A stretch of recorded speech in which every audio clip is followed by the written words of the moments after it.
মুর্শিদাবাদের ধুলিয়ান পার্লারপুরের নৌকা চলাচল বন্ধ। গঙ্গার জলস্তর বৃদ্ধি হওয়ার জন্য নৌকা চলাচল বন্ধ, অনির্দিষ্টকালের জন্য বন্ধ করে দেওয়া হলো নৌকা চলাচল। মৎস্যজীবীদের মাছ ধরায় নিষেধাজ্ঞা জারি করা হয়েছে। দুই পারেই ফেরিঘাট বন্ধের কারণে বিপাকে নিত্যযাত্রীরা। বিস্তারিত কথা বলবো, ফোনে রয়েছেন প্রতিনিধি কল্যাণ চন্দ্র। কল্যাণ, কি বলছে প্রশাসন?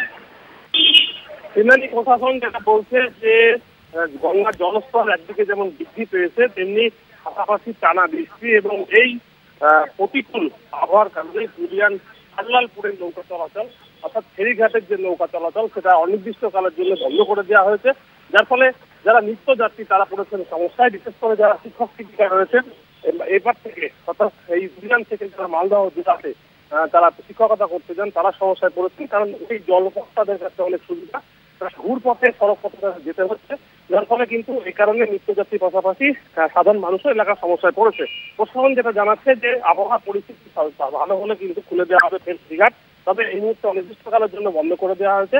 যার ফলে মালদা থেকে মুর্শিদাবাদের যে সমস্ত লোকজন ওই ধুলিয়ান শামশেরগঞ্জ থেকে যাতায়াত করতো তারা টোটালি তাদের বন্ধ হয়ে গেছে। এলাকার মানুষ জানিয়েছেন যে নৌকা কোনোভাবে উঠে যেতে পারে, জলস্তর বেড়েছে, সুতরাং দুর্ঘটনা ঘটতে পারে, যার ফলে প্রশাসনের সিদ্ধান্ত ঠিক তারা মেনে চলছেন। কিন্তু বিষয় যেটা হচ্ছে অবিলম্বে যাতে দ্রুত এই ফেরিঘাট চলাচল করে সেটাও দাবি করছেন তারা। প্রশাসন জানাচ্ছে কোনো রকম ঝুঁকি নেওয়া যাবে না এবং পাশাপাশি যে সমস্ত মৎস্যজীবী রয়েছে তাদের মাছ ধরতে সেখানে বারণ করা হয়েছে। ধন্যবাদ কল্যাণ।